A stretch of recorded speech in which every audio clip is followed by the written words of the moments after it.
আবুল্যা আবুল্যা এ আবুল্যা বাউল্যা ফাউল্যা এ একটা বড় জঘন্যতম বেঈমান।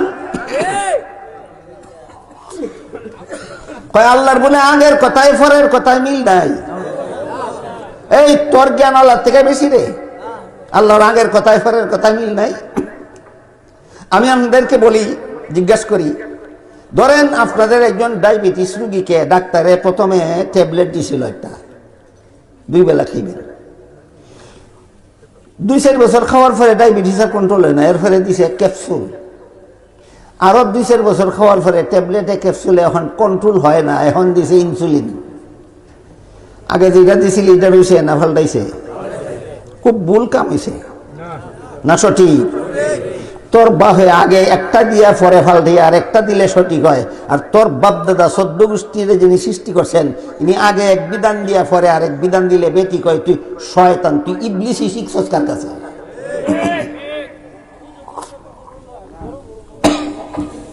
আল্লাহ পাক রব্বুল আলামিন হযরত আদম আলাইহিস সালামের শরীয়তে বিধান দিছিলেন, তোমার আগের বৎসরের ছেলের কাছে পরের বৎসরের মেয়েরে বিয়া দাও, আর পরের বৎসরের ছেলের কাছে আগের বৎসরের মেয়েরে বিয়া দাও। হযরত আদমের ঘরে প্রতি বৎসরে 2টা সন্তান একসাথে জন্ম হইত, যেটার বাংলায় যমজ সন্তান কয়, যমজ। আমরা সিলেটে কই যমক, বাংলায় কই যমজ। আপনারা কোনটা কোন? যমজ সন্তান জন্মিত। একটা ছেলে একটা মেয়ে আগের বছর আদমের ঘরে একসাথে জন্ম হইতো, পরের বছর আবার একটা ছেলে একটা মেয়ে একসাথে জন্ম হইতো। না আরো কোনো মানুষ আছে দুনিয়াতে? যত সন্তান জন্ম হয়তো আদমের ঘরেই হয়। ওন আদমের মেয়েরা কার ছেলের কাছে বিয়া দিবেন?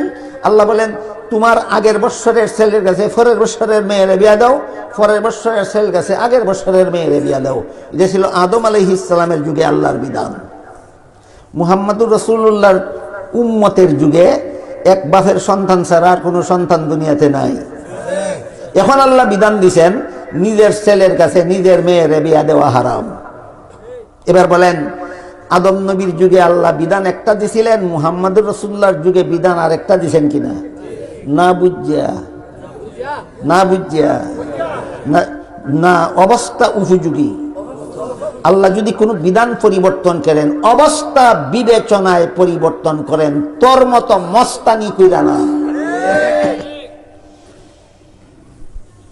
কাজেই এখন যদি কেউ নিজের মেয়েকে নিজের ছেলের কাছে বিয়া দিয়া কয়, এটাও তো আল্লাহর বিধানই পালন করলাম, এর মতো জঘন্যতম বেঈমান আর কেউ হতে পারে না। তাহলে আল্লাহ কি স্ববিরোধী কথা কইছে? না অবস্থা অনুযায়ী ব্যবস্থা দিছে। ডাক্তারে অবস্থা অনুযায়ী ব্যবস্থা দিলে ডাক্তারের কোনো দোষ হয় না, আর আল্লাহ অবস্থা অনুযায়ী ব্যবস্থা দিলে তুই আল্লাহর দোষ ধরস।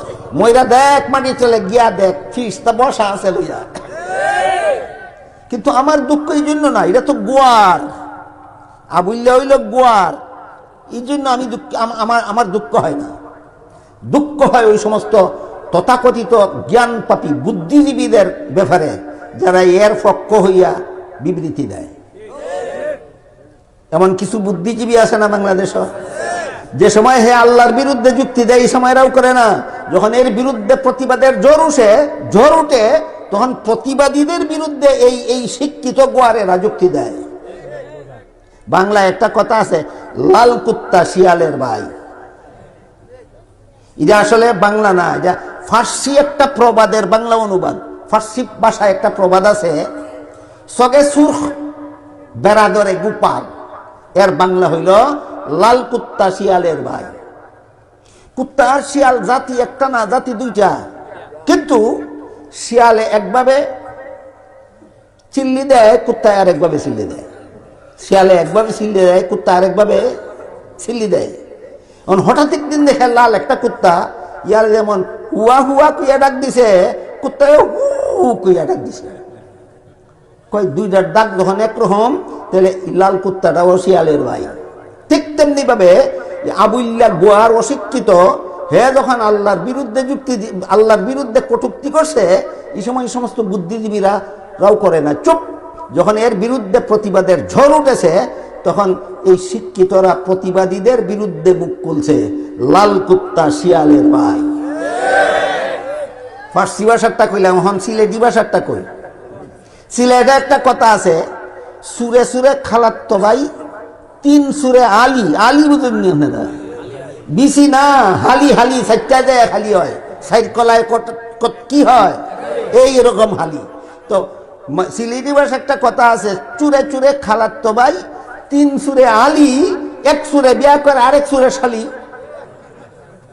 ঠিক এই অবস্থাটা হইল এই অশিক্ষিত গোয়ারদের আর শিক্ষিত গোয়ারদের অবস্থা।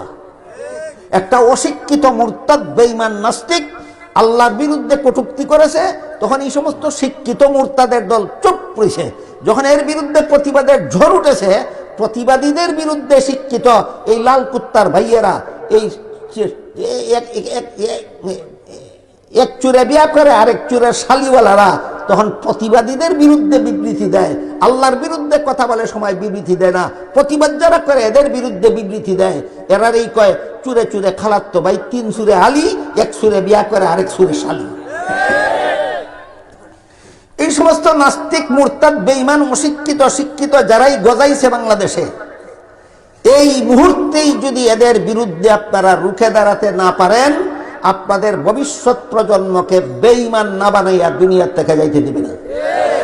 আপনারা যদি চান আপনাদের কলিজার টুকরা ভবিষ্যৎ প্রজন্ম ইমান নিয়ে বাঁচুক, ইমান নিয়ে মরুক, পরকালে জাহান্নাম থেকে বাঁচুক, জান্নাতের অধিকারী হোক, মহামূল্যবান সম্পদ ইমান নিয়ে যদি চান আপনাদের সন্তানরা দুনিয়া আখিরাতে ইমান রক্ষা করুক, তাহলে এই সমস্ত মুরতাদ বেঈমান নাস্তিক এবং নাস্তিককে দূষরদেরকে বিরুদ্ধে এখনোই রুখে দাঁড়াতে হবে, এখনোই রুখে দাঁড়াতে হবে।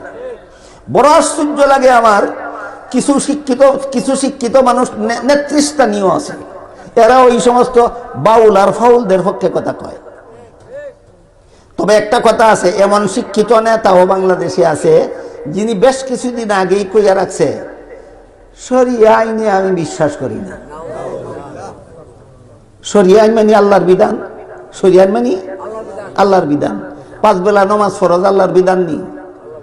যদি কেউ কয় বিশ্বাস করি না, রমজান মাসে রোজা রাখা আল্লাহর বিধান নেই, কেউ যদি কয় বিশ্বাস করি না, এখানে একটা কথা ক্লিয়ার হওয়া দরকার। একজন মুসলমানে বিশ্বাস করে 5 বেলা নামাজ পড়া ফরজ, কিন্তু পড়ে না, তার গুনাহ আছে, শাস্তি আছে, কিন্তু ঈমান ধ্বংস হবে না। বুঝুন নি কথা? দেখুন, একজন মুসলমান বিশ্বাস করে রমজান মাসে রোজা রাখা ফরজ, কিন্তু রাখে না, বেঈমান হবে না শুধু গুনাহগার হবে? তোমার গুনাহ আছে, শাস্তি আছে, কিন্তু ঈমান, বেঈমান হইতো না। একজন মহিলা বিশ্বাস করে পর্দা করা ফরজ, কিন্তু পর্দা রক্ষা করে না, তার বেঈমান হবে না, তার বেপর্দা চলার গুনাহ আছে, শাস্তি আছে, কিন্তু বেঈমান হবে না। কিন্তু কেউ যদি বলে আমি 5 বেলার নামাজ ফরজ বিশ্বাস করি না, সাথে সাথে বেঈমান। কেউ যদি বলে রমজান মাসে রোজা ফরজ বিশ্বাস করি না, সাথে সাথে বেঈমান। কোন মহিলা যদি বলে পর্দা করা ফরজ বিশ্বাস করি না, সাথে সাথে বেঈমান। বুঝা থাকলে বলেন, পালন না করা আর বিশ্বাস না করা কি এক কথা?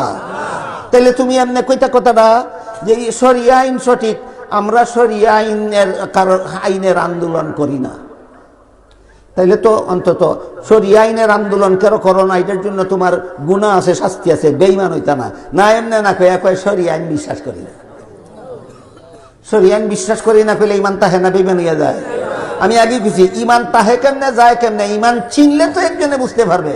ইমান চিনেই না, তার ইমান তাহে কেমনে যায় কেমনে? গুড়ার ডিমা বুঝে না। সকালে ইমানদার থেকে বিকালে বেঈমান হইয়া যায়, বিকালে ইমানদার থেকে সকালে বেঈমান হইয়া যায়। এদের খপ্পরে পড়লে আপনাদের ইমান ধ্বংস না করে চাইবে না, আপনাদের ভবিষ্যৎ প্রজন্মের ইমান ধ্বংস না করে চাইবে।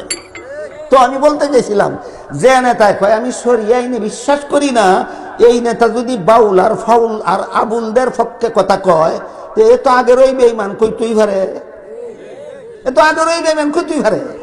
কিন্তু যারা শরিয়া আইনে বিশ্বাসী বলেন, এরা এই সমস্ত আল্লাহরে নিয়ে যারা তামসা করে, আল্লাহর বিধানের বিরুদ্ধে যারা তিরস্কার করে, এরাও কি এই বাউল আর ফাউল মুরতাদ বেঈমানদের পক্ষে কথা বলতে পারে?